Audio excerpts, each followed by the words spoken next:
Last week में IT sector की companies के Q4 के रिजल्ट आए हैं और यहाँ पर Q4 के रिजल्ट अनाउंस होने के बाद आईटी सेक्टर की कंपनीज के शेयर्स की प्राइस गिरते ही जा रही हैं। अगर आप लोग आईटी सेक्टर की कंपनीज के शेयर्स की प्राइस को ऑब्जर्व करेंगे तो यहाँ पर बहुत सारी कंपनीज अपने 52 वीक लो पर आ चुकी हैं। लेकिन वहीं पर अगर आप स्टॉक मार्केट में इन्वेस्टमेंट करना चाहते हैं और आईटी सेक्टर की कंपनीज में इन्वेस्टमेंट करना चाहते हैं तो करंटली अगर आप स्टॉक मार्केट में इन्वेस्टमेंट करते हैं आईटी सेक्टर की कंपनीज में तो आप अपने इन्वेस्टमेंट के पोर्टफोलियो को डाइवर्सिफाई कर सकते हैं और सेकंडली आप अपने इन्वेस्टमेंट के एवरेज कॉस्ट को भी कम कर सकते हैं। Hello guys, welcome back. आज की इस वीडियो में मैं आपको बताने वाला हूं कि आखिर आपको करंटली आईटी सेक्टर की कंपनीज में क्यों इन्वेस्टमेंट करना है और अगर आप लोग अभी आईटी सेक्टर की कंपनीज में इन्वेस्टमेंट करते हैं तो यहाँ पर आपको क्या क्या बेनिफिट्स होंगे। तो एज यूजुअल हमारा आज का वीडियो भी इंपॉर्टेंट और इंटरेस्टिंग होने वाला है। तो आज की इस वीडियो को शुरू करने से पहले अगर आप लोग इस चैनल पर नए हो और आपने अभी तक इस चैनल को सब्सक्राइब नहीं किया है, क्या कर रहे हो यार, इस चैनल को सब्सक्राइब करो। आईटी सेक्टर की कंपनीज में इन्वेस्टमेंट करने का सबसे पहला रीजन है आईटी सेक्टर की कंपनीज का ग्रोथ पोटेंशियल। अगर आप करंटली आईटी सेक्टर की कंपनीज की परफॉर्मेंस को देखेंगे तो यहाँ पर नेगेटिव परफॉर्म कर रही हैं। क्योंकि इसके पीछे के बहुत सारे रीजन, अगर आपको उस रीजन के बारे में जानना है तो इसके ऊपर मैंने एक डेडिकेटेड वीडियो बनाई थी जिसकी लिंक आपको डिस्क्रिप्शन में मिल जाएगी। और अगर मैं ओवरऑल इन कंपनी के ग्रोथ प्रोस्पेक्ट की बात करूं तो यहाँ पर आईटी सेक्टर की कंपनीज का ग्रोथ प्रोस्पेक्ट बहुत ही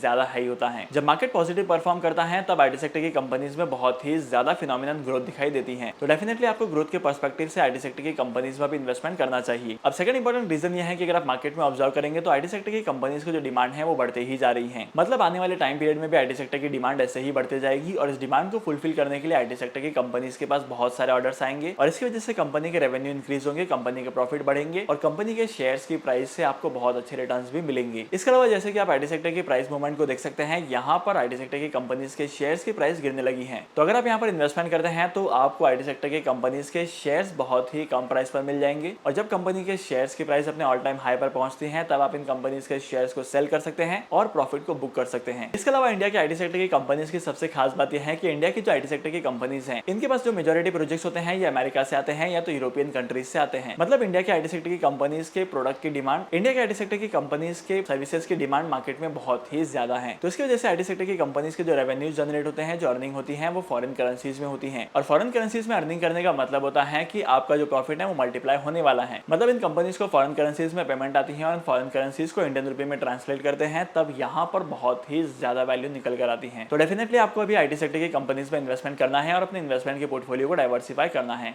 और अगर आप लोग आईटी सेक्टर की टॉप परफॉर्मिंग कंपनीज को देखेंगे तब यहाँ पर आपको बहुत ही ज्यादा अट्रैक्टिव फिगर्स दिखाई देंगे। अब जैसे कि आप यहाँ पर टीसीएस के शेयर्स को देख सकते हैं कि कितने ज्यादा गिर चुके हैं। ये परफॉर्मेंस है इन्फोसिस के शेयर्स की, एचसीएल टेक्नोलॉजीज के शेयर्स भी गिर चुके हैं और वहीं पर अगर मैं विप्रो के शेयर्स की बात करूँ तो विप्रो के शेयर्स भी बहुत ज्यादा गिर चुके हैं। लेकिन अब ये बात तो समझ में आ गई कि आपको आईटी सेक्टर की कंपनीज में इन्वेस्टमेंट करना है, लेकिन आईटी सेक्टर की कंपनीज में कितने टाइम पीरियड के लिए इन्वेस्टमेंट करना है ये भी जानना बहुत ज्यादा जरूरी है। अगर आप आईटी सेक्टर की कंपनीज में इन्वेस्टमेंट करते हैं लॉन्ग पीरियड ऑफ टाइम के लिए, 2 साल के लिए, 3 साल के लिए, 5 साल के लिए, लेकिन अगर आप आईटी सेक्टर की कंपनीज में शॉर्ट टर्म के लिए इन्वेस्टमेंट करना चाहते हैं, 2-3 महीनों के लिए इन्वेस्टमेंट करना चाहते हैं और ज्यादातर प्रॉफिट्स कमाना चाहते हैं तो आपको शॉर्ट टर्म के लिए बिल्कुल भी इन्वेस्टमेंट नहीं करना है आईटी सेक्टर की कंपनीज में। डीमैट अकाउंट ओपन करने के लिए टॉप 3 ब्रोकर्स का लिंक मैंने आपको डिस्क्रिप्शन में दे दिया है, वहां पर जाकर आप डीमैट अकाउंट ओपन कर सकते हैं और स्टॉक मार्केट में इन्वेस्टमेंट करना स्टार्ट कर सकते हैं। अगर आपको आज की इस वीडियो का कंटेंट वैल्यूएबल लगा है तो इस वीडियो को लाइक करना और ऐसे ही कंटेंट के लिए मेरे यूट्यूब, फेसबुक और इंस्टाग्राम के चैनल को फॉलो करना मत भूलना। तो फिर मिलते हैं अगली वीडियो में नए टॉपिक के साथ, एक इंटरेस्टिंग टॉपिक के साथ। तब तक के लिए signing off, happy investing and good bye.